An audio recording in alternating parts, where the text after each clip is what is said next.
But you gotta keep fighting.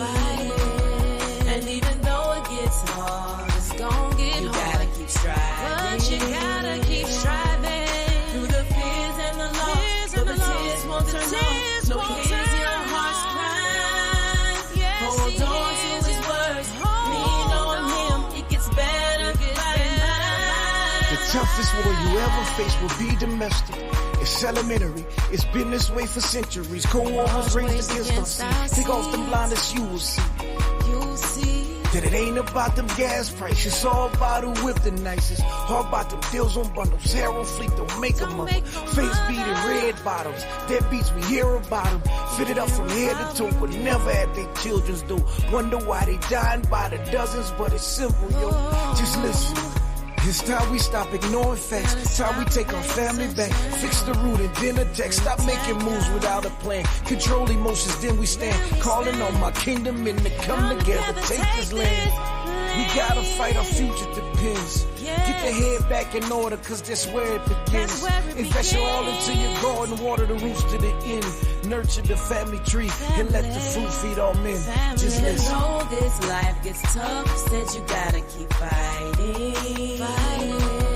And even though it gets hard, you gotta keep striving. Welcome to another episode of A Mile in My Shoes, where we ask the question, how can we say we know someone if we've never heard their story? Yo, my big brother got called into work, but we got a special treat for y'all. We want to bless y'all timeline with a little bit of Humbreezy, man. Do y'all mind? Do y'all mind? Without any further ado, I'd like to welcome this lovely woman to the stage. Y'all make some noise for Breezy. Hi, how are you, lady? Hello, everyone. Hey, babe. How are you? First of all, I want to say I hope everybody had an amazing Father's Day.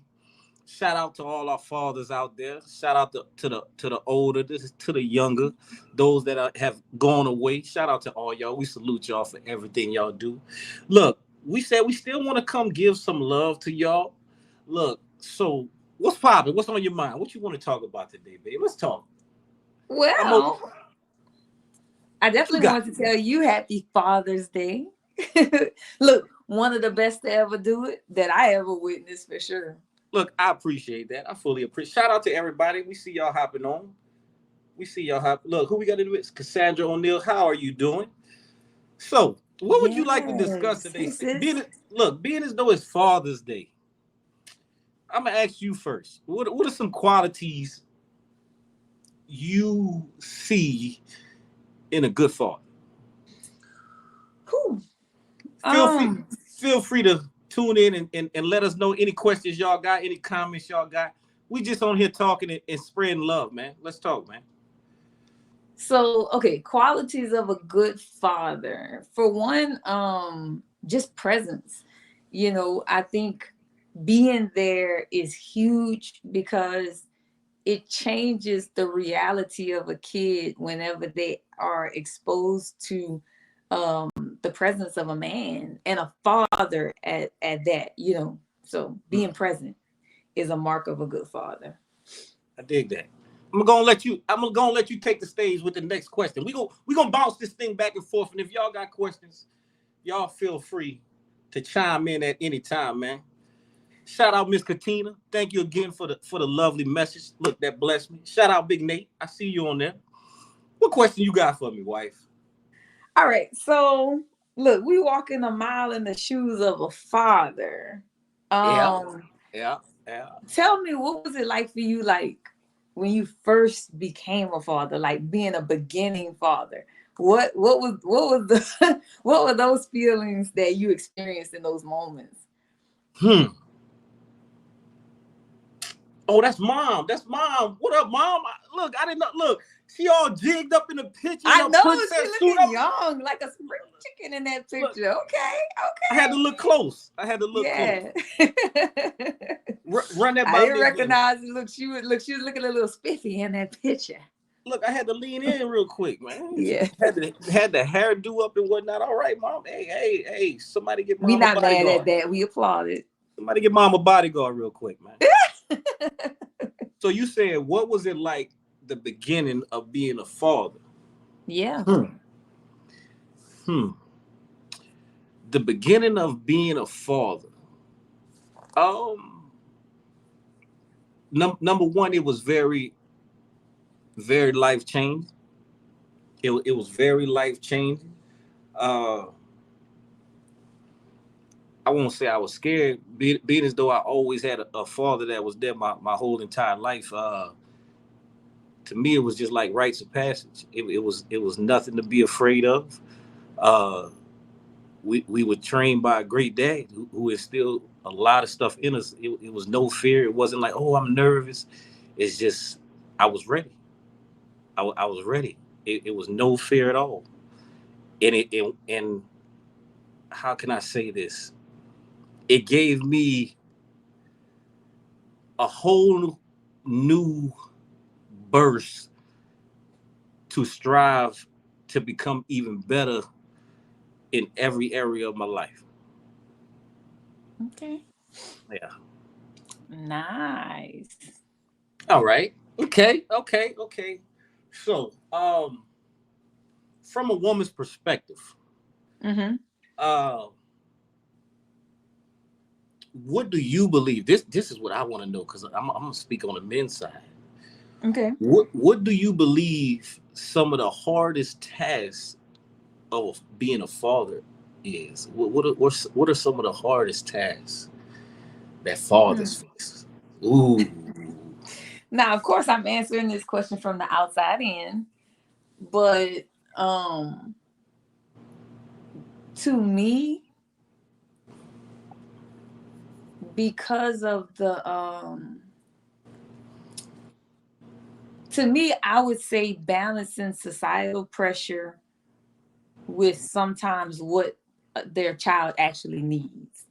So there's a lot of pressure societal for like dads to be providers and Mm. to, make money, and even in some sense to be disciplinarians.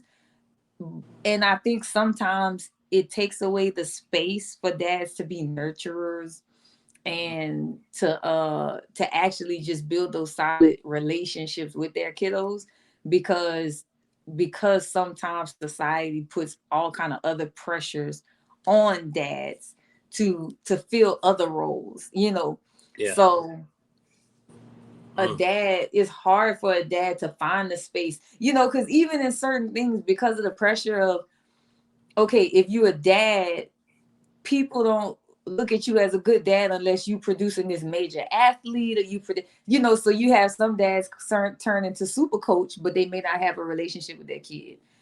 So they do basketball camps, I coach your football team, I'm in the yard throwing the ball, I'm pushing you, I'm pulling the best out of you. And then dad becomes more of a coach than actually that relationship as a father too, Mm. or even in churches. Okay, the pressure there is my kid has to be saved, my kid has to be in the Lord. So I'm like trying to beat the Bible into you, but I'm not really having conversations and talking in there. So I think a lot of times a lot of pressure Yeah. comes on dads to do this or that or to be that. And sometimes they have to live up to that so much that they don't get to do just a mom could just sit on the couch and just hold her baby and just rock them. And a 10-year-old kid will go up to their mom and just sit in her lap and be held and do this and do that and do this. But dads don't necessarily get that all the time. That's good right there. That's good right there. I'm gonna pass the mic to you. Go on with your next question. I like that. Look, that's some good insight right there, man. Okay. I got my little notepad on the side on the cool. Don't tell nobody though. Take my notes. So what has been well, I'm gonna go easy first, and I'm gonna save my other question for later. Oh Lord. What has been the best part of being a dad for you? Whoo. The best part of being a dad for me. Hmm. I would have to say going through the healing process to almost like give your younger self something you need, if that makes sense. Mm. Yeah, because it's when you have little ones, they truly are little parts of you. So with fathers, especially with sons, if done the right way, you can truly see yourself in them, and you really know those needs and that language they speak and the whole nine. So you can really, like you said, nurture them as needed if you take the time and actually do what you was just explaining about. But you can do it from a healthy way. So it's cool. It's cool to watch like a younger you, like growing up in a healthier way. Like, say for instance, I give an example. Like knowing that I didn't hop off the porch with sports till 12. And Mm-hmm. I started to play everything. So watching my son grow up and knowing it's like he gonna like to do art. He loved art. I was able to do the art with him. Oh, he gonna like to do uh the sword fight. He likes to do the imaginary. He likes to do the scientific stuff. And and not going that route, like you said, with I'm gonna force you to do sports and to become this whatever. No, me knowing myself and knowing how I was, and sports came late. I'm like, oh no, I know exactly how it is. So when you buy that first art set and he like, and then he stuck on the ground for like 5 weeks straight, you like, yeah.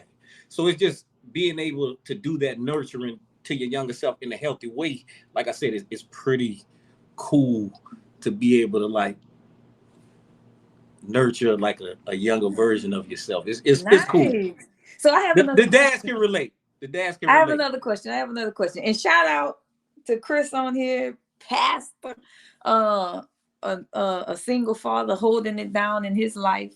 Got to give shout out to Chris. Um, What's going on, Chris? Shout out to our sister, Pastor Shadana. Um, Wait, okay, No, I'm gonna hold on. We take. got a question. We got a question. Okay, so I'm before gonna let. I'm gonna Go put a ahead. pin on my other question for you, and then we're gonna take this question. All right. How should a mother balance themselves by not being with the father of the kids if she has another man in the home raising the kids? How should a mother balance themselves by not being with the father of the kids, and she has another man in the home raising? Ooh, wee. I'm gonna let you. I'm gonna let you dig on that one. I'm Um, gonna let you dig on that one. Ooh, that's a good one. this is one of the things that I would say. Because I was that child. So my father wasn't, he and my mom were not together. My dad lived in another state, and my mom remarried. And my stepdad, I mean, he's not a stepdad, he's just my, I always say I just have a lot of dads. Shout out, brother Raj, man. Shout out to brother Raj.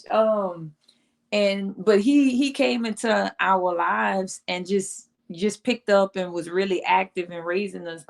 I think the key of it is there is no limit on love that a child could have. So that means if the child has more individuals in their life loving them and helping them to have principles, you want to make space for all of it, and you always leave space for that biological parent as well. So I have space for a relationship with my dad, but in the home, brother Raj was the father of that home, and he was in essence my father every day. He was in that role, and there was just space made for all of it, and so now mind you, the father of the child is not the father of that home. Oh Lord. So it has to be understood that when the threshold of that home begins, the jurisdiction of that biological father actually stops, even though he's definitely welcome to influence and have a relationship with the child. It does not give him a place over that home, and so having the balance of the difference between this, you are definitely the father of this child. That does not give you any jurisdiction as far as the home is concerned, and making those That's good. distinctions helps the mom to balance, because you only have one husband. You have to coordinate with the father of your child, and you have to co-parent there, but you have to co-do life with your husband, and so ultimately the children in that home have to also be able to, so it's his value system that's going to pour into those children, probably most of the time, because he's there. Those situations take strong boundary setting. Really, it really does. Yeah. But within the boundaries, there is the safety, because that's one thing I could say. My dad is my dad, but he never tried to run Brother Rogers' house. And that's one thing I could say that I always saw on the side of my dad. My daddy he's very respectful of Brother Raj, and very, like, he takes a real thankful posture towards Brother Raj. He never he never had that type of energy of, like, of trying to encroach upon that. He's, whenever he can, I could tell that my dad has a lot of respect for Brother Rogers. That's the word that was coming to that's a major form of respect. Yeah, Mm. absolutely. Has a lot of respect. And that, I think that also made us as children feel comfortable with the relationship we had with Brother Rogers, because we don't never feel like we stepping on our daddy's toes. So it all Hey, works shout together. out to Brother Raj and your pops on that, man. That's a Hmm. beautiful that's healthy. Healthy. Absolutely. My dad, I told you how my daddy do. He like, hey, how Brother Roger doing? My daddy calls Brother Roger Brother Roger. Sister Shadana said, y'all drop some hearts on that response. That was a meaty response right there. Drop some hearts for that young lady, please. We need to understand that La Familia is ministry as well. Yes, indeed. Hey, man, the most important one. I always say healthy individuals contribute to healthy families contribute to healthy churches contribute to healthy communities, healthy nations, healthy world. And look, y'all, no matter how much you all see me and this woman doing, and we do a lot of things, a lot of places with a lot of people, and a lot of churches, and a lot of ministries, and a lot of programs, we always keep family number one over everything. And to me personally, I don't feel, and this is just my personal values. Again, I don't press my values on anybody else. I'm the husband and the priest of my own personal home. But if things are not taken care of in a home, I personally don't feel that anything done outside of the home is pleasing to God if my home is undone. And those are the values that we live by, because we believe that that's how Christ made it. That's our interpretation of the word, and that's what we stand on, and we believe it's the family comes before anything else. Everything that you see given or poured from any of us is just an overflow of what's going on in the house. And also, too, I'd say this. TD Jake said it best. You have to put your investments. You have to know where to put your investments. So, um, which, of course, I'm not gonna say the pleasure, but I had the experience of having to, during our marriage, be in the hospital bed. And one of the things is um you have to think about it. When I'm laying in that bed, whether it's at the end of life or somewhere in the middle of my life, who's going to be standing around that? That's deep. And at the end of the day, um I remember whenever I had surgery, and I again, I could name the people. I had people And it was from a lot of like churches that I served, people who sent me flowers. I had people who came through and visited, people who came and sat with me. But for the most part, out of most of that time, it was this man, right? I'm pointing the wrong way. Sorry, y'all. It was Other way. It Other. was this There you go. man. It was this Hold man on. Let me here. edit that. Let me edit that out real quick. So we live, man. Roll with it, man. It was this man who was, on my bedside, helping me to the bathroom. I mean, showering, all that stuff, when I couldn't barely move and do all that stuff myself. Oh, it was real. So, yes. And so when you think of it like that, you have to put your investments there, because that's going to be your first ministry. So I have another question though, babe. All right, we're going to get back to the questions. And I see all y'all questions. We coming right back. What's happening, man? Okay. So, I Hit see me a with it, long, man. I see a long top comment. So we'll go back to it. But I just wanted to ask you, because you said that the best part of being a father was like being able to like see that younger version of yourself and do things to, to heal, to be able to give him what he needs, to nurture him. What are some of the things that you had to heal in order to be an effective father?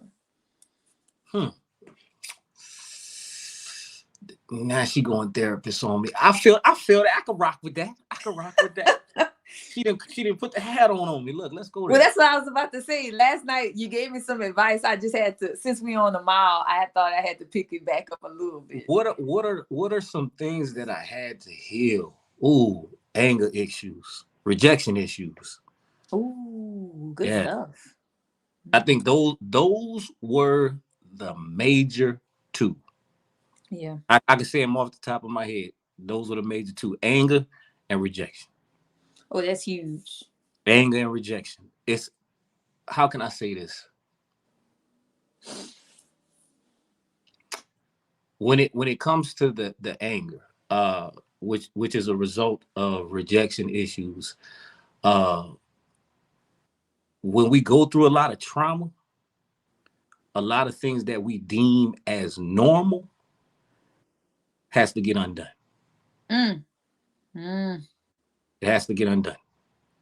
So thankfully, I had a lovely in-home therapist. I wonder who that is. Look, that was able to help me through a lot of things. And look, y'all, let me tell y'all this real quick. You see this woman who just be smiling and laughing. Y'all don't get it twisted. She's a whole boot camp specialist out here. Like you ever watch? Let me explain it. You ever watch the movie Beauty and the Beast?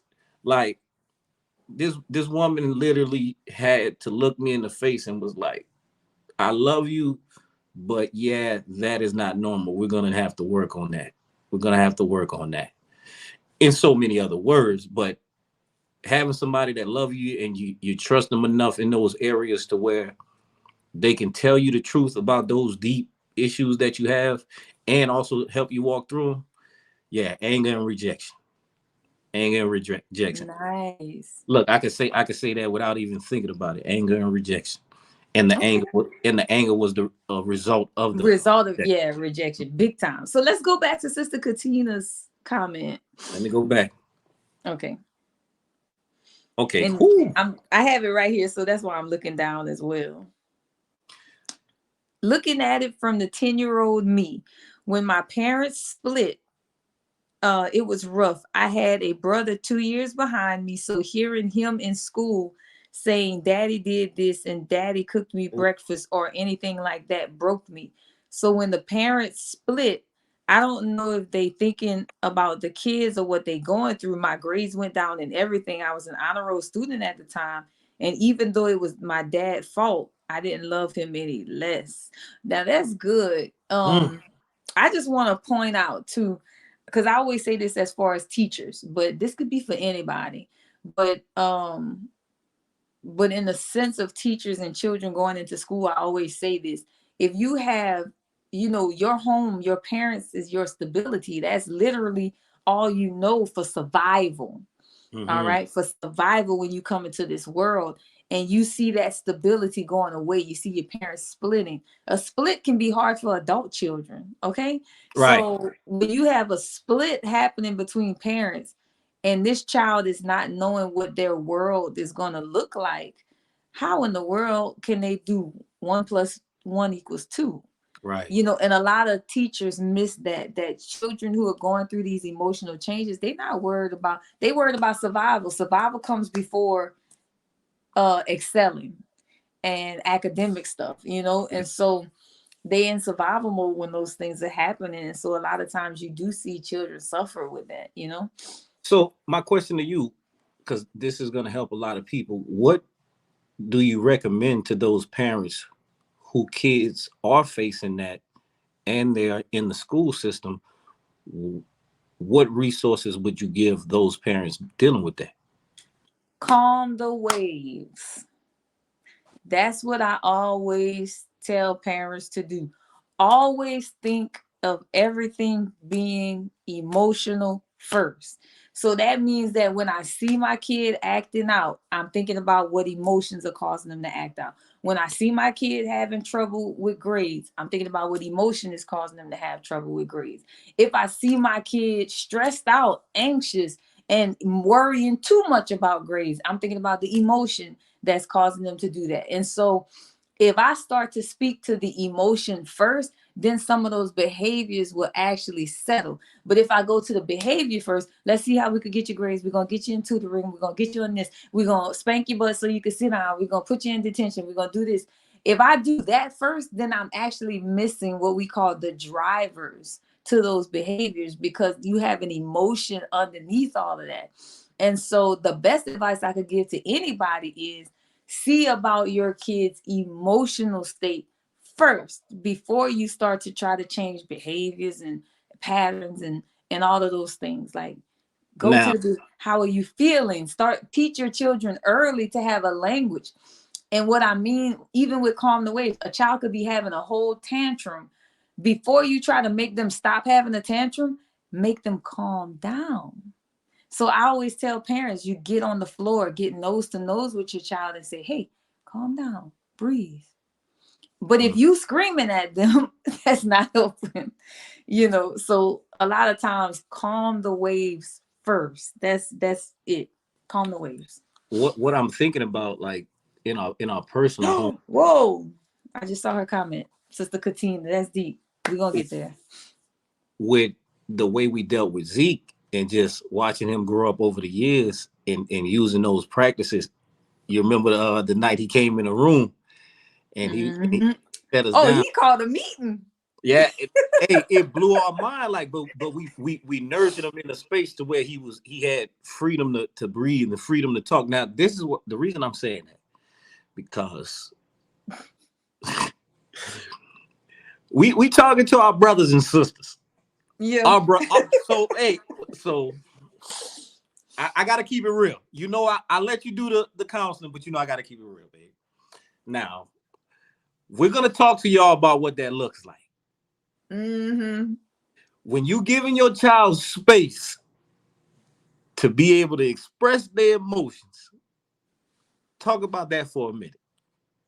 I'm gonna let you explain that part, because the systems that we used to, you open Well, your if yeah, you we open had your mouth and conditions say on something. we had conditions on how you express your emotions. Like, you can express your emotions, but don't say that. But and then, well, and here's the thing. So if you're gonna allow your children or anybody, let's put this out there, anybody, but children for sure, if you want to give them the space to express their emotions, I always say everything has to be okay. Like, literally, like, okay, so let's take me in a counseling session. I might have a little 8-year-old come to me and they like, okay, Miss Bree, I need to tell you this story. And then they look at me and they're like, can I say it how I want to say it? And I'm like, okay, say it how you want to say it. Uh yeah, my mama told my daddy, F you, and you know, and then they start to curse or something like that.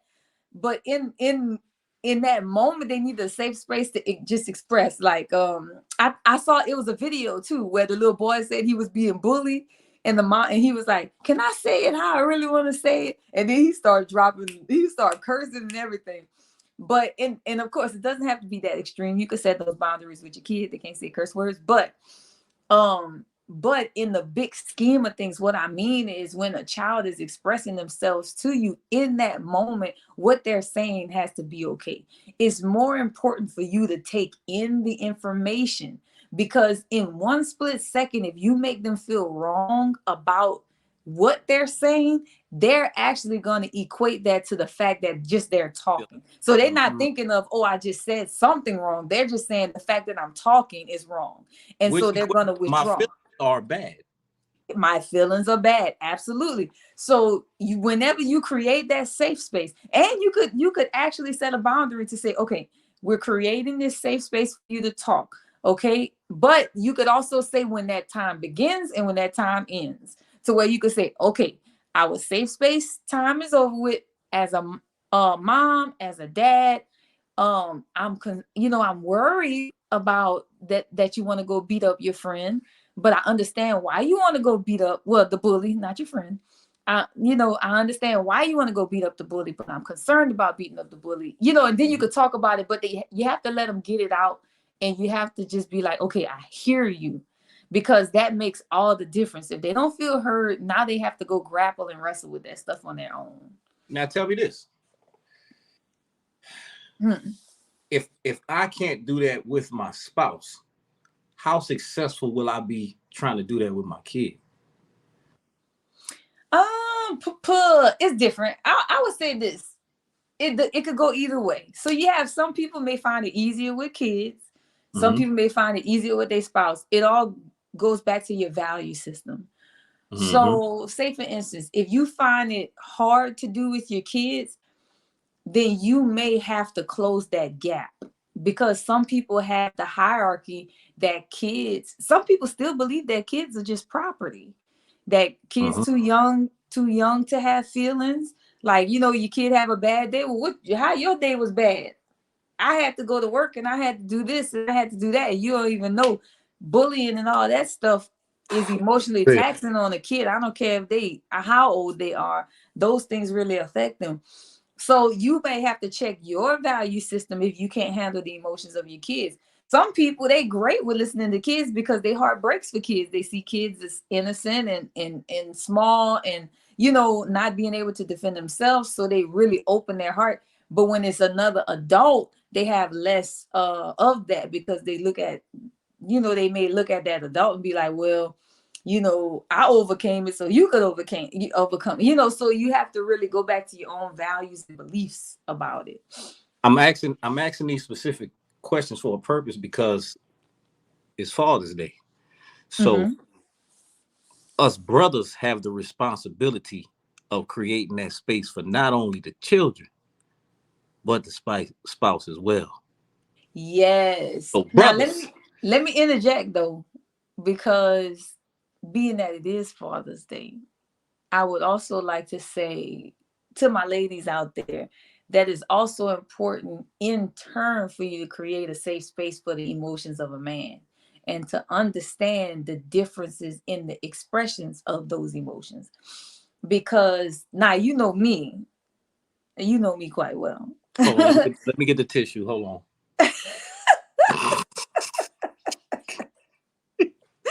Look, hold on. Let me go bring the tissues upstairs, man. Look, yes, I do know you very well, man. You know me quite well. And it took me a while to learn the differences in expressions of feelings. So me personally, I could go to you and say, hey babe, when you said that, I felt very sad. Hey babe, when this happened, I felt scared. Hey babe, when this happened, I could be, me, I could be in the middle of a conversation and be like, babe, I need a timeout. I'm starting to feel a little agitated. I'm starting to get upset, babe. I wasn't upset before, but I'm starting to feel myself get upset now. I need a timeout.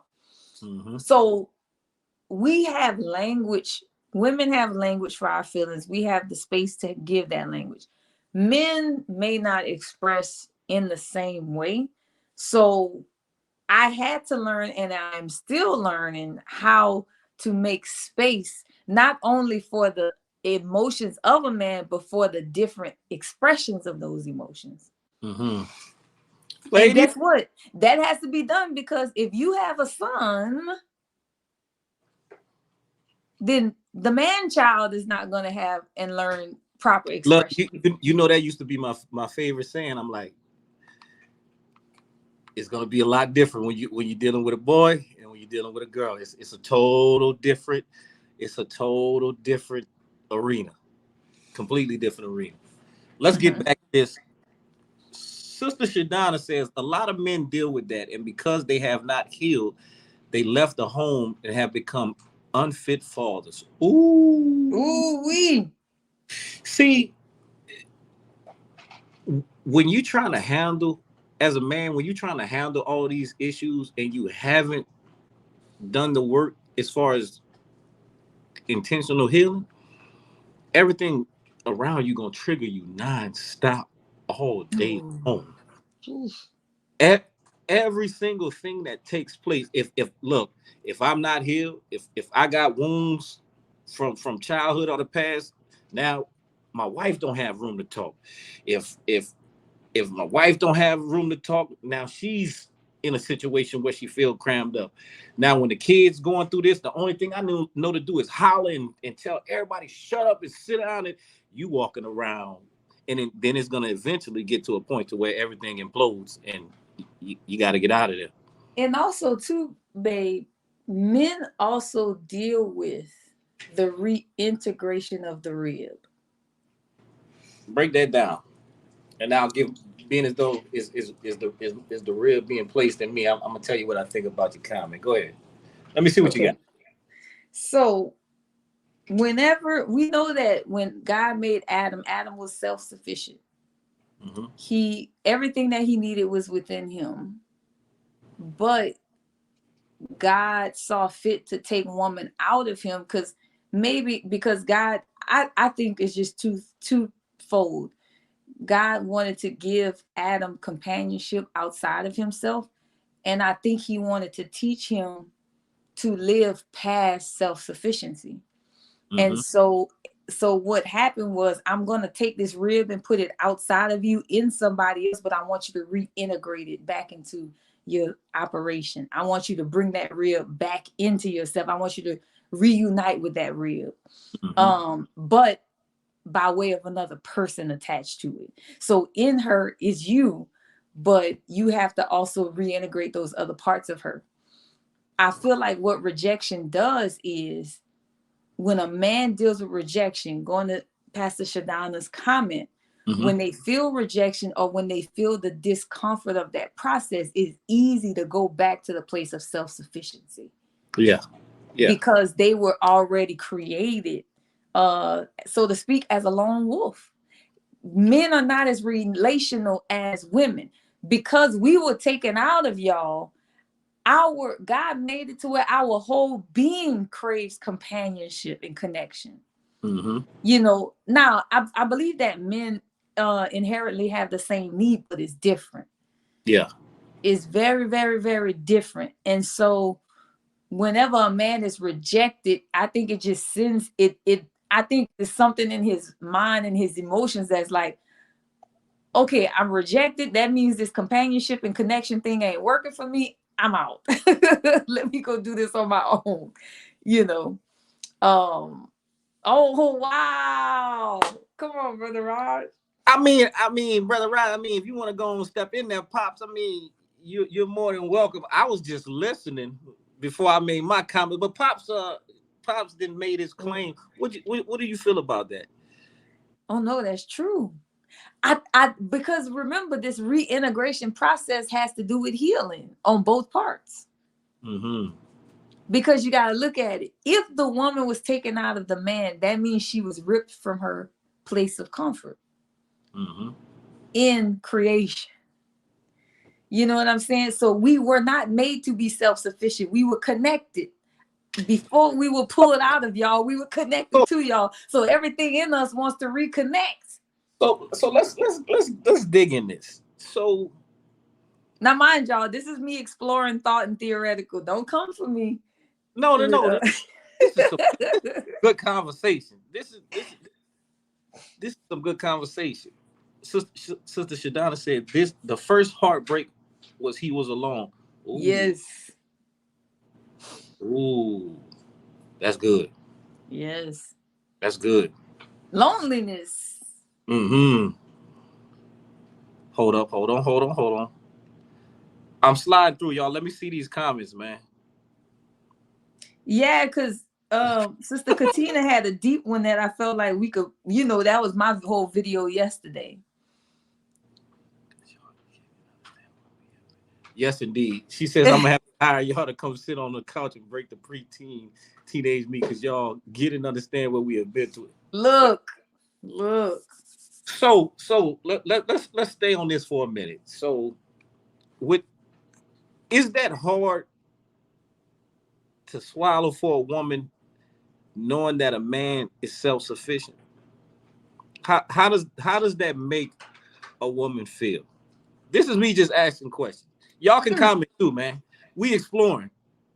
Look, It depends. exploring. It depends. It depends. Now, let me say this. Deep down inside, I really do think that women ultimately want men to desire us as deeply as we desire them. You're putting up what I'm putting out. You picking up what I'm putting out, man. So go ahead. Finish, man. But at the same time, we want security, and security requires a man to have a certain level of self-sufficiency. I think emotionally we have to reconcile those two things. We have to reconcile our deep desire to be desired, and then we also have to reconcile that a man cannot provide security if he needs you in the same way that you need him.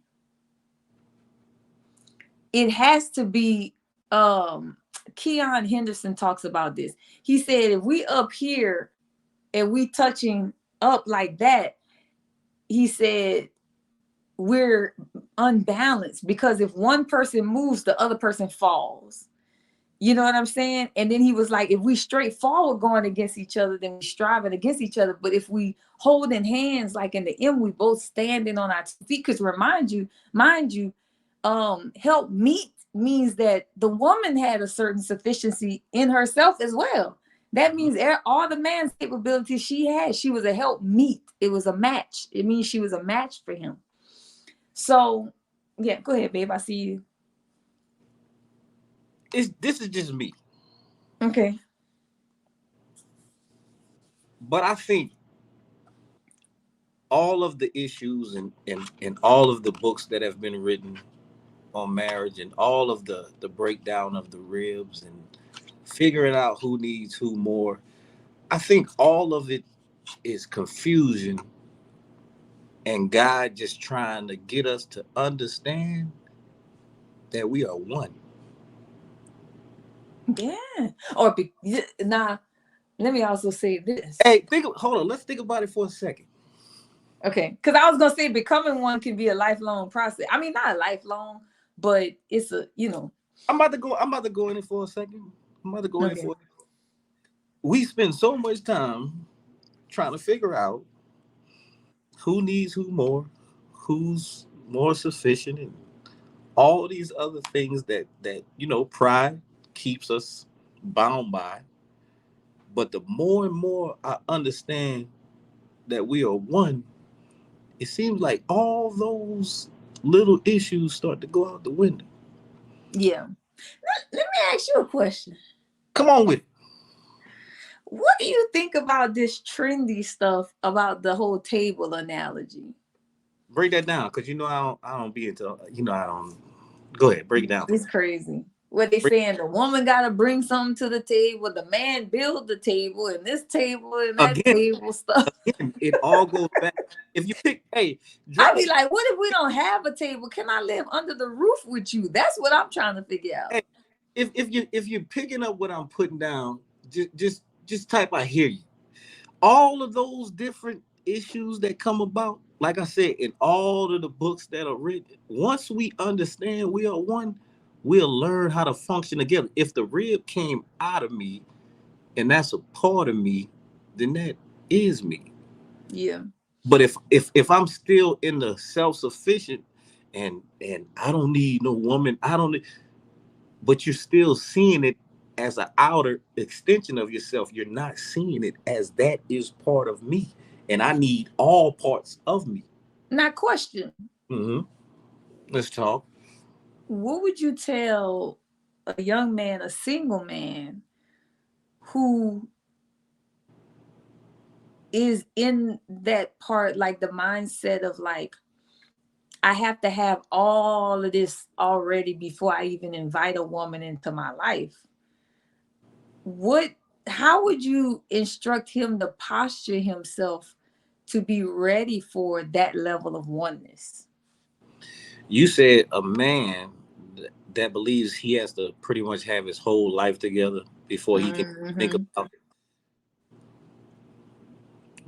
Let me scan that to see if I even fully believe that. No, I don't believe that. I So don't. how would you get him out of that mindset? What would you tell him is the real preparation for marriage? And like I say, that level of oneness with somebody. Number one, I would ask him the question: what type of woman is he looking for? What type of wife looking for? Mm. Because, man, I don't want to even cross into that lane, because that is gonna distinguish whether you gotta have everything together, whether you're gonna need a six-figure job, a home, some rental properties, and money in the bank and investment. It all depends on what woman, and I believe that that's the greatest decision any man has to make, choosing what type of woman you're gonna choose to build for the rest of your life. That's one of the greatest decisions a man has to make. So that's my first question to him. When you looking for a woman, what type of woman are you looking for? In the first 2 minutes of his answer, I'm already know if he has an understanding or if he heading straight for destruction. Okay. Hmm. So So, I have fella, a look, take it from Humbreezy. When you're in preparation looking for a woman, make sure your woman is God fearing and the qualities you are looking for are not shallow, because them shallow qualities will kill you. That's word to my mother. word to your mother. Like I gotta speak to my brothers out there. They understand this language. They know what I'm talking about. I can get private, but I'm gonna speak to them because they know what time it is, and it's very serious when you're making that choice. That choice gonna either make you and allow you to become, and that's the beauty of it too. You see, when you're dealing with, what can I use? The group of, let me politically correct this thing. When you're dealing with shallow women, I'll just use that as a word, so there's no name calling and all that other stuff. They're gonna push you to become some things too, but Yeah. it's gonna be for unhealthy, wrong reasons. Right. Because I don't want to give my brothers the impression that when you go after a God fearing woman, that woman is not gonna push you. Matter of fact, that God fearing woman is gonna push you harder and in deeper ways than a shallow woman would. A shallow woman is pretty much easy.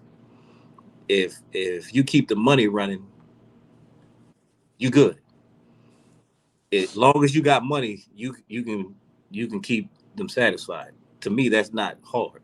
You just gonna know you're gonna be working, and if the money dries up, you're done. That's not too hard.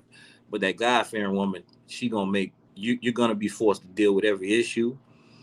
You're gonna have to stand on everything that you say you are. Not only that, she's not gonna allow you to settle and not become everything that God called you to be. Mm. So choosing a godly woman is much harder. But it's all about if you really trying to be a man or you're not. It's easy. Mm. It's easy with a shallow woman. It's very easy. Keep the money straight, you quiet. You good? Babe, I like how you look directly into the camera when you're saying that. What you mean? Your serious face.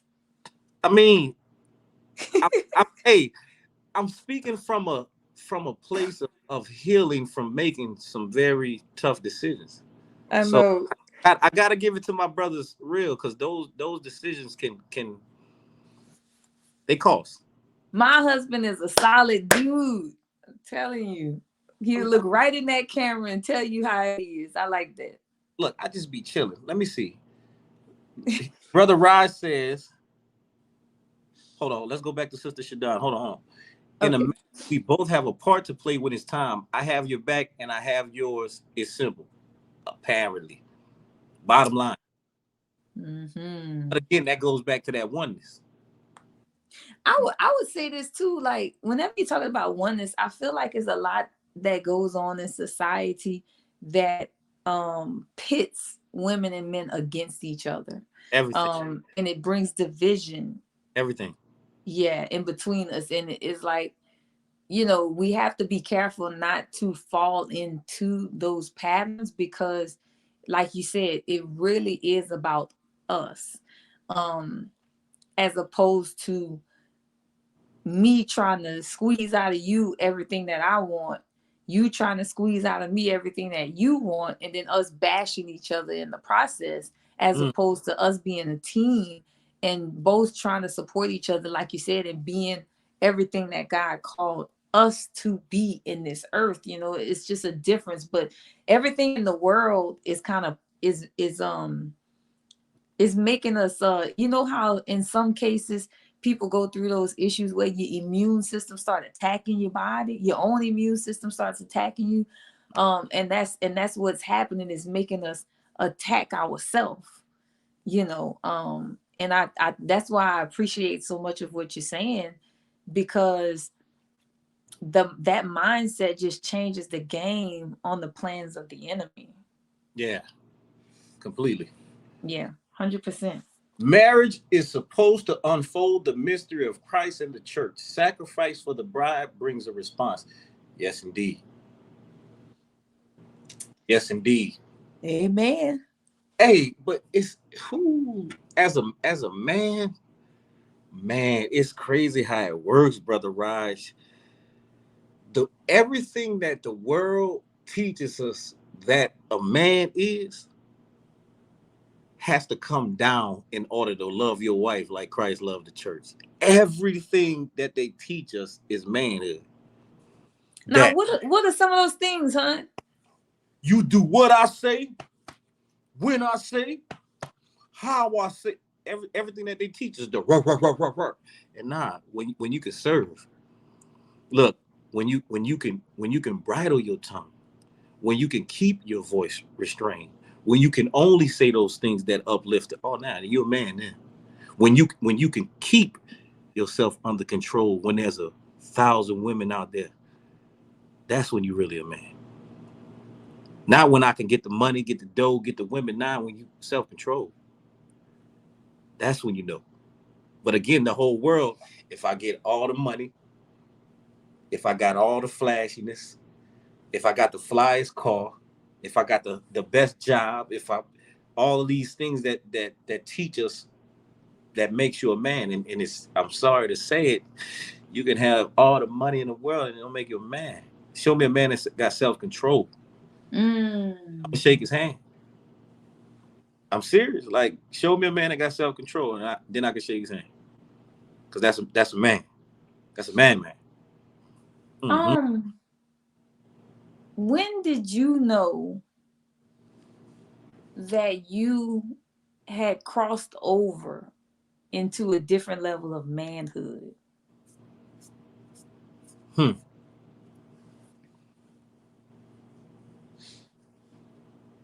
We talking about in marriage? No, in life. And I know you probably could think back to this because you're very intentional, Mm-hmm. as far as in your manhood, how you express it, how all of those things. When did you know that you had crossed over, especially into being the type of man that you really saw yourself being? When did I know?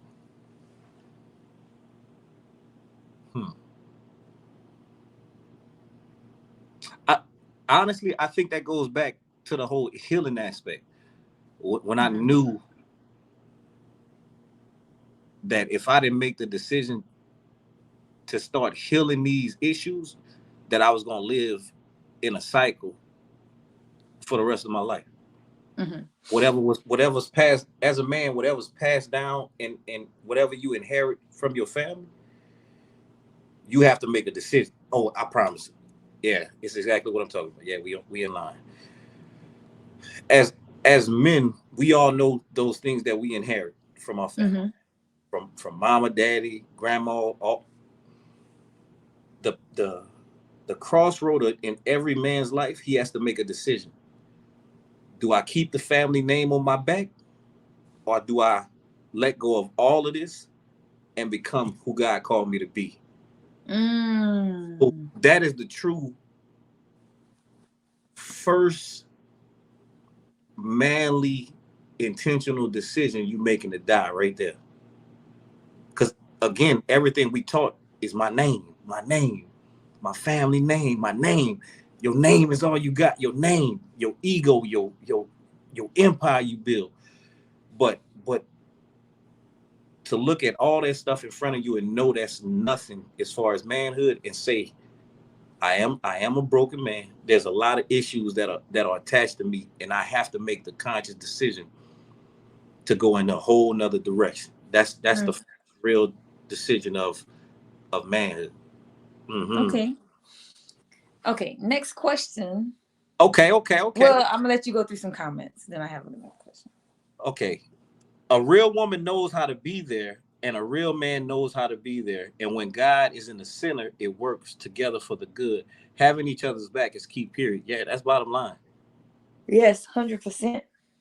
Two broken pieces make a whole heart. I like that one. I like that one. Man, y'all got me into this topic. I forgot I had beans on and they were burning. I had to run downstairs. Oh, Sorry about the beans, sis. don't We owe you burn some the beans. beans.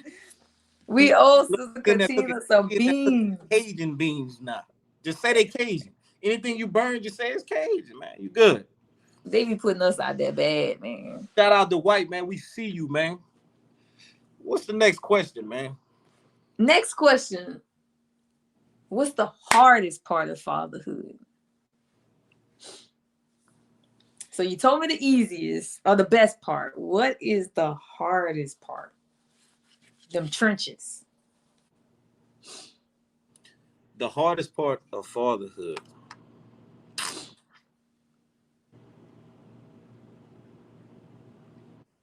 Breaking the curse of control. Ooh, wow. I was not expecting that, babe. Tell me about that. Unpack that. Unpack it. I wasn't expecting you to say Now, that. now, other people may not know me, but you know me. Yes, I do. Which level of it should I talk about it? Should I talk about it in a control level, or should I talk about it in the witchcraft level? Which one should I give? It's up to you. Well, let's go practical first. Let's go practical of the All control right. level. Yeah. We keeping it. And then maybe we'll go into the witchcraft, but let's start at the top level so the people could understand what it might look like. All right. Um, it goes back to what you talked about. Having certain ideals and certain images you would like your child to follow. Uh, certain behaviors, certain characteristics, all of the above, and making a decision not to control them is one of the hardest things to do. Because as men, fathers, and husbands, we feel less of a man if things are not being done the exact way that we would want them. But you definitely have to go through a lot of healing in order to be able to give space and room for your loved ones to be who they are, not not only be who they are, but to be able to make mistakes, uh, and give them room to grow, and that's hard for a man. You helping somebody. Look, it's very hard because we're protectors. Mm-hmm. It's very hard to watch our wives or our children make mistakes. But if I'm taking away the space for you all to grow, there's no other result but to say I'm controlling y'all. Mm-hmm. Is no other way for that to not take place outside of me just saying, when I tell you to do this, when I tell you to do this, when I tell you to do this, you need to do it exactly. And a lot of men suffer from running the house like that, even under the guise of that's how God wanted to be. And I don't want to go into the area of when I start using that word to control. Well, now you can actually, now you can go into how it connects to witchcraft, because remember, and just to simplify it for people, because people hear witchcraft, and a lot of people Manipulate. hear so many different things when they hear that word. If I would simplify it for y'all, if we want to talk about what witchcraft is, witchcraft equals flesh power. Mm-hmm. So that means that I'm Intimidation, using, huh? intimidation, fear, Yeah. Yep. manipulation. So that means I'm imposing the power and the that I have within my flesh on somebody else. And that power, like you say, can be used through um intimidation, manipulation, flattery, all of those things.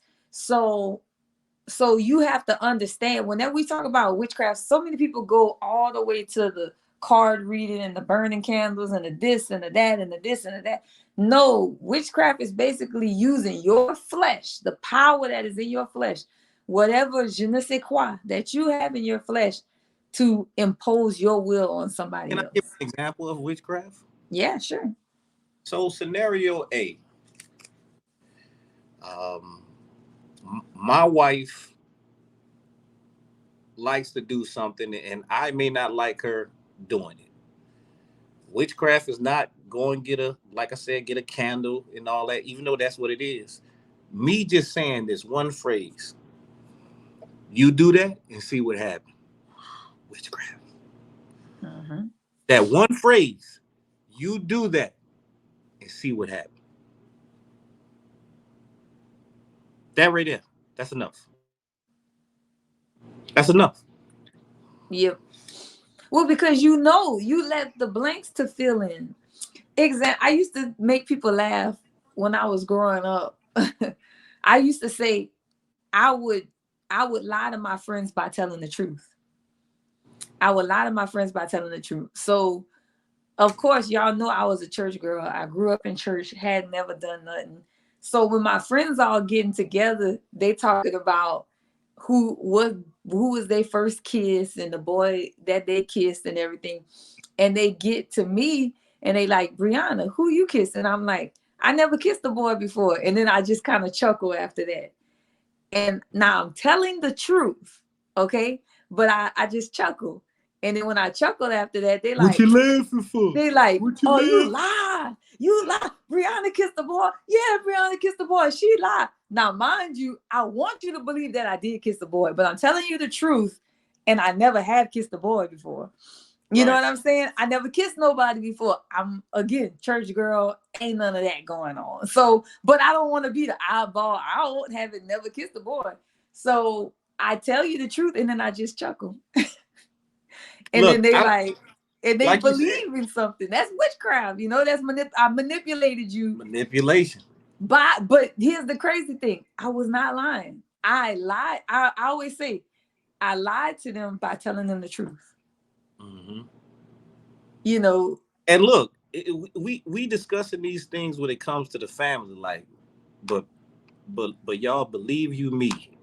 Me and this woman have been given some assignments that are really heavy, uh, and God graced us to walk through it, and mhm. and and He graced us uh to be able to translate and relay a lot of these messages to the people. So I hope y'all getting ready, because like this is we going full force in the things that God called us to do, and we're gonna stand on the principles and the things that He's shown us. We're gonna stand on the principles we live by, and we're not gonna be afraid of man, because the truth has to be told. Just like with the book that's coming out, The Church That Heals. Make sure y'all get ready to get that. Get ready for this book, y'all. It's a lot of things that's discussed in that, but it's a lot of things that have to get talked about. And look, one thing's for certain, and two things for sure. When you have to deal with topics, and you have to deal with structures and systems and thought processes, and look, ingrained ways, it's not an easy task. But if God grace you for it, it's gonna get done. It's gonna get done. Mm. Look, learning something new every day. What up, Auntie? I see you on there. I love the fact that y'all live in y'all truth. Definitely. Definitely. Oh yes. Look, Look, ain't no other way. I got a question for you. Okay. Come on, sir. How hard was it uh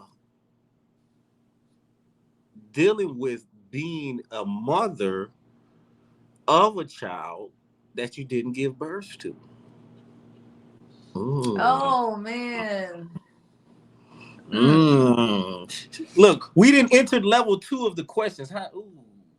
Just go ahead and throw that one out there. Why not? Why don't you? Hey, this is in the art of these things. You got to hit them before they hit you. That's how I am as a fighter too. You got to hit them before they hit you. And before she hit me with it, I got to hit her with it. You heard me? I got you. Touche. Here's the thing. Whenever you talk about that, there are hard parts and easy parts, in a sense. So there are some easy parts because you don't necessarily have that initial soul tie to the child. It's like is a part of you that's still seeing it outside of a lot of emotions. So I could it's certain things that he might come in and talk to me about, and that he'll say that I don't have that deep inner need for Zeke to be like this or Zeke to be like that, so I'm coming from that position of learning Zeke and taking him in as who he is. Yeah. So that makes it easy, because it's like you an inside party and an outside party at the same time. And so if you learn to lean into that, it actually helps your relationship with the child. The other part, on the flip side of it, I like that. I like that. On the flip side of it, it can be difficult because, again, the same things that make it easier can make it hard, because you don't have, because say you and the child don't have a natural bond, you're actually working to build something. Yeah. And so one of the things that I had to do was I had to pull my own coattail, in a sense, because I always looked at it like, okay, God gave me a bonus dad who came in and really treated me like I was his own. And so when Brother I Raj came again, in, man. Brother Raj is the bomb, man. I ain't even gonna front though. Father's Day, shout out to Brother Raj, man. Brother Raj Your is a rock husband. star. I don't speak it if I don't believe it. You know I'm. Yes. They don't know that part, but you know that part. Nah, shout out Brother Raj. Yes, Brother Raj is definitely a rock star. So, well, he set the tone, you know what I'm saying? And I mean, honestly, my brother did the same thing in his life. So whenever I came into that situation, it was like, okay, I'm going to treat this child like my own. Okay. However, I had to pull my own coattail because I had to say, wait, I have to allow him to have a part in it. And so I had to slow down. And before I could jump into the role that was ideal for me, I had to just be Miss Bree and then start to nurture that relationship up to a certain point, Yeah. up to that point. And so that was difficult because a lot when a child comes out of you, and you still have to build and work on that relationship, but that you have that natural bond that where that child is automatically just drawn to you.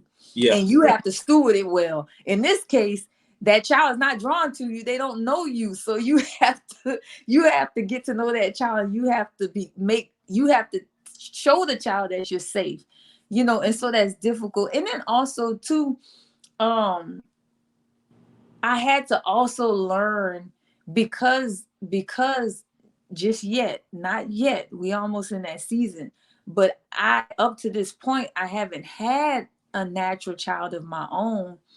So I had to check myself not to put the weight of that on Zeke.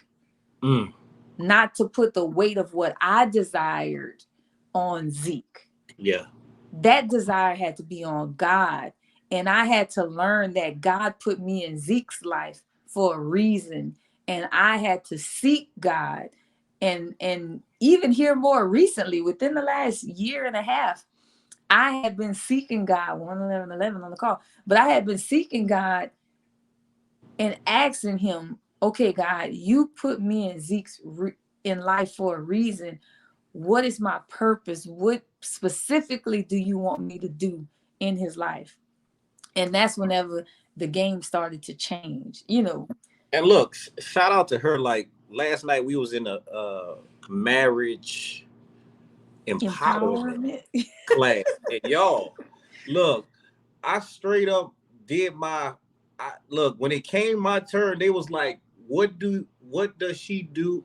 Or what was the question? They was like, When you feel most loved by me. "Oh," and then I'm like, me, I gotta keep it G, man. You know what I'm saying? Look, praise God, but I gotta keep it G, man. I gotta keep it G. So when it comes around to me, I'm like, man, all y'all brothers, y'all doing all that crying. I'm like, man, I'm gonna cry when I get in the car, man. Y'all tripping in here, man. And then when it got to me, they asked the question to me, and then I like to do my pondering, looking around, and I'm like, hmm. And then when I thought to myself, the way that she loves Zeke, man, y'all, if y'all would have saw my head hit the ground, I was so I had my moment in the marriage empowerment, but I'm serious though. Any of y'all who have kids and had them previously before you with the person that you with, then y'all know when those situations can be rough. And not even going into detail, my wife didn't had to ride through some things. And if anybody out there knows what it is to have a child with someone else, y'all know that those things get interesting. So to watch her gracefully walk through that and show Zeke that type of love, oh y'all, I hit the floor. I was like, get the sheet. I'm out of here. Ooh, wow, look. So I was done last night, y'all. Hey, I'm laughing, but y'all know I'm serious. Look, I'm gonna cry when I get in the car. Man, they got that lint coming from the ceiling. What is that going on up here? Nah, but I'm serious, y'all. Like watching that woman love Zeke, that right there is a killer, y'all. That's something different, man. Look, they laughing at me. Y'all know I'm a clown. She has a sweet spirit. Salute, sis. Yes, Love Lord. you, sis. Yes, Lord. What you got for me next, man? Y'all Well, got any questions for us or comments? We're gonna take a few before we get off. Enjoy this. Jojo, you better not do that right now, sir. I'm yeah, recording. Jojo have his part. Jojo gonna say something. I'm recording right now, sir. You gotta wait. Just wait. All right. He hear your voice. That's why he tripping. Mm-hmm. Y'all got any questions or comments? Look, we're gonna take a few more. Hold on one second. Hold on, I'm going to get the bell. Hold on, y'all. Yo, we have a very spoiled fur baby who he likes to cut up and do his thing. So he's probably getting evicted right now. But yeah, y'all put some questions down there. We would love, even just about us or for us, we would love to see what y'all have to say. And Sister Katina, I just, you gonna have to do a mile with him, do the show one day, because some of the things I saw about your story are powerful. I know that that's gonna help somebody. But yeah, babe. So okay, so I need another question for you, right? I put your son out. He's out. He's gonna Yeah, stay that's for a what I while. told him, that JoJo was probably in the process of getting evicted. Yeah, he's gone. He's gone right now. What you got for me? What you got for me? Um, hmm. This one has to be a good one. It's the last one, so it has to be the good one. I had to hit you with the banger before we got out. I had I to start. know, I know, I know. I almost want to ask you, what was that process like for you? Because, um, again, so I have to look at. I always, when it comes down to things with parenting, calculate. I always calculate things by how bad I want a child naturally, so I think of how bad I want that, and then I think um and then I calculate that into certain things. So I think of like, okay, think of how bad I want a child now, and then I think of, okay, what if I had some kind of circumstances where that child was in my life, and then I had to entrust this child to another person, and the other Side note, parent. Sister Huh? Shadana already going in prayer for you right now on a cool though. But go ahead. Yeah, I already know. Put them prayers on it, sis, because I already know it's the season. It's the season. But I look at it, and so for you, and you were on the other side of this, where Zeke came from you, and you had to entrust him in the care of somebody that he did not come from. Which is, that I know that's a process in itself. So what in the world did it take for you to be able to do that? Whoo!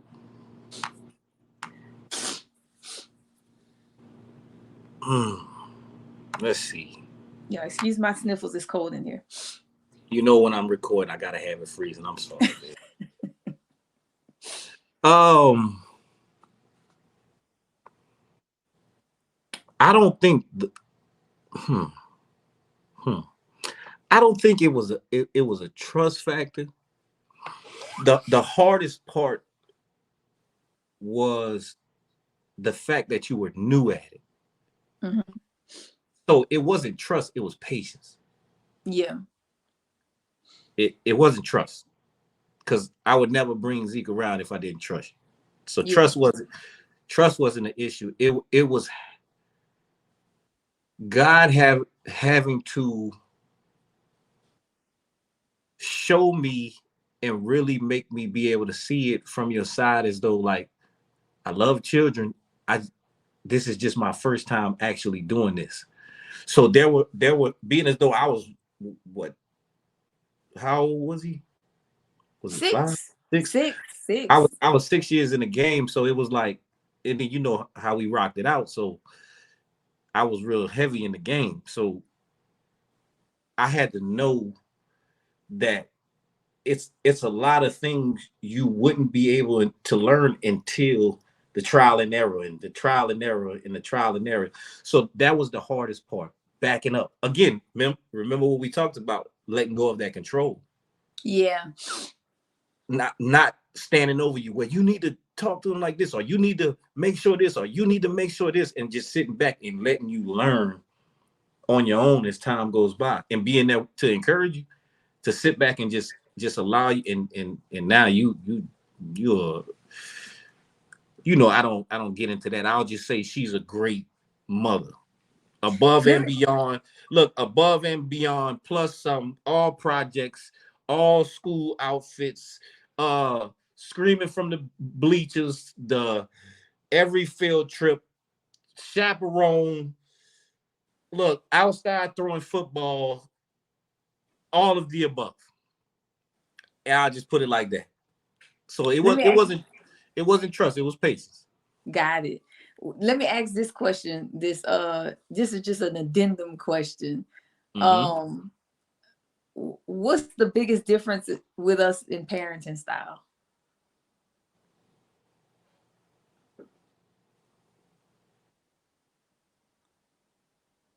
And just a Now, style wise. hey, now or back then? Ooh, that's a good question. Ooh, I guess you could say now, because now I think I'm more settled in and I have more time. So like not like a bad thing of just more so style. The difference in style is the differences that we are as in people. You're more of systematic, and I'm more of a flow. Mm. So you're more of a this is how you're gonna do it. This is the routine setting up the.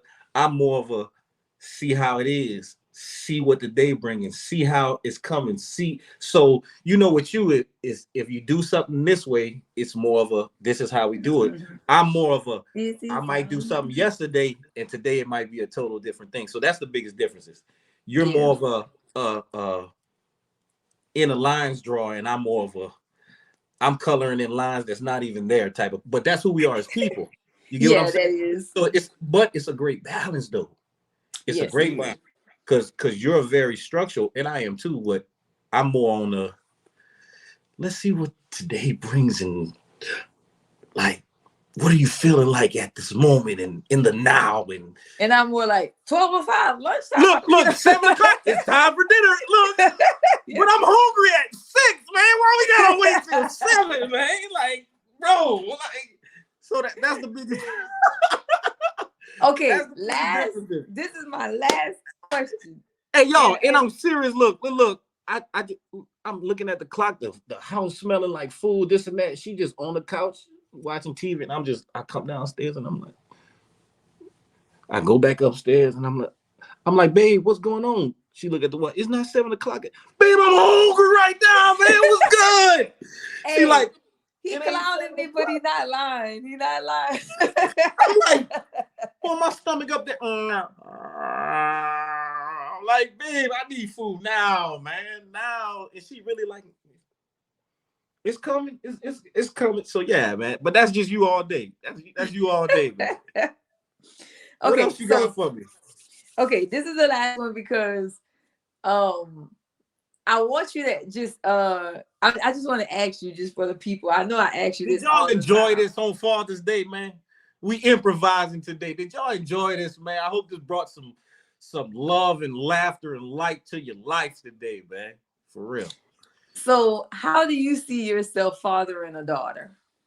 Oh, I'm gone. Stick a fork in me. I'm done.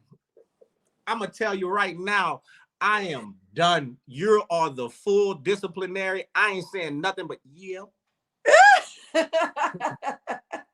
Off top, yeah. Look, yeah. Yeah, I already know if I have a daughter, she getting spoiled completely.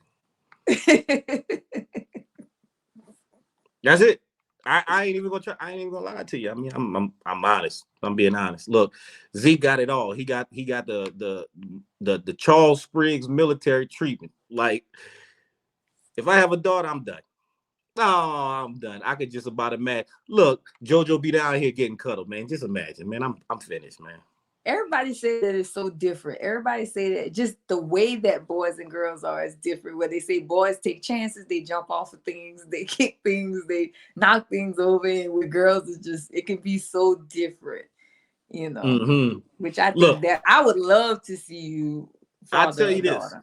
I had a lot of preparation, so my soft side is you didn't pull it out. Look, I was whole triple OG when I met you. Didn't pull out all the soft side, so I don't think I have a problem when it comes to any of that. I'm I all don't for the think tea. you will. I'm all for the tea parties and all, man. Nice. Does anybody have anything? And look, shout out to all the prayers. My back is starting to finally take a curve and come around the mountain. So I thank God for everybody who prayed for me. everybody who prayed for me in that situation. I went through it with my back from that car accident, but we starting to get a little better, man. And look, the wife had to be a nurse for me all through that time, so it was real. And y'all, it was serious. Like it wasn't one of those sympathy type of things. Nah, I was done, y'all. Like on the floor type of done. The back as we see. Bree got me for sure. See, I already know. She did me that, man. She did me the same thing. Believe I'm a victim, brother, right? I'm a victim. I'm a victim. Do y'all need a support group? Y'all ready to tell y'all stories, surviving Bree? I'm a victim. She got me. Now I cry. Don't even know why. Like, brother Rod, she got me, bro. That's all I can tell you. She got me, man. So look, y'all, we appreciate y'all. Drop some hearts if y'all enjoyed today. Share it with somebody. Look, tag somebody. We appreciate y'all rocking it out for us. And y'all gonna see us continually over and over. Before we get off of here, for those who may not know, tell them a little teeny bit. Give me a 1 minute plug on what's to come with the Church That Heals book that's coming out. Give me a 1 minute plug, man. What we got? All right, Church That Heals. As you all know, you may not know, I wrote a book.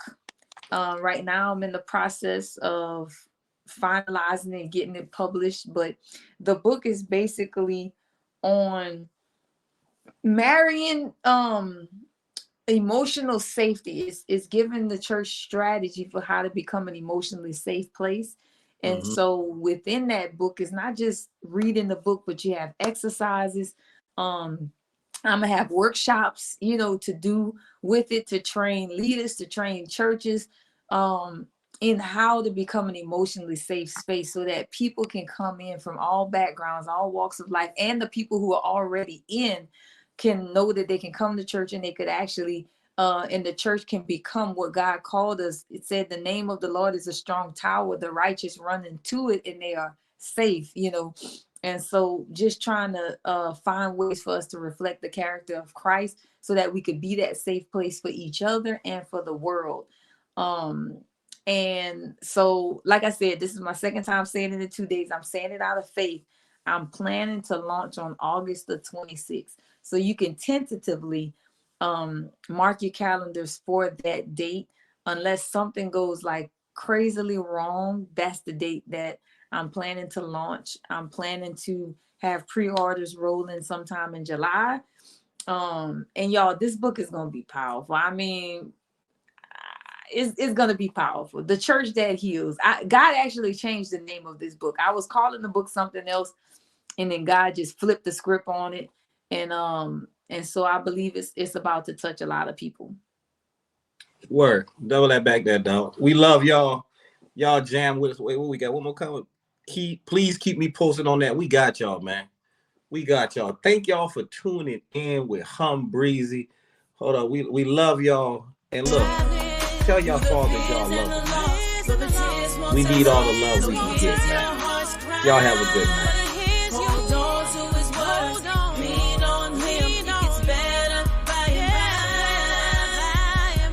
To my queens, I see y'all in a different way. It's more to y'all than posing pictures on your Facebook page.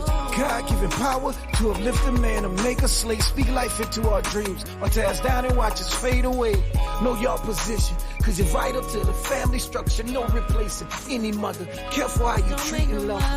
Elegant, heaven sent etiquette is like no other. Her love is better than buttered biscuits right out the oven. Know who you are, don't let this world define, shape or mold you. God's daughter, queen of nations, there's no box to ever hold you. Life creator, womb protector, heaven sent, love injector, backbone, best gift ever, worth more than hidden treasure. I speak life, cause this world is trying to turn you cold, replace that heart of stone with flesh. We need your love to make us whole, kick back your crown and hold us down. Together we won't fold, get back to love how God intended, change to make this family whole. Even though this life is tough, that you gotta keep fighting. And even though it gets hard, you gotta keep striving. Through the fears and the loss, though the tears won't turn off, no, you hear your heart's cry. Hold on to his words, lean on him, it gets better by and by.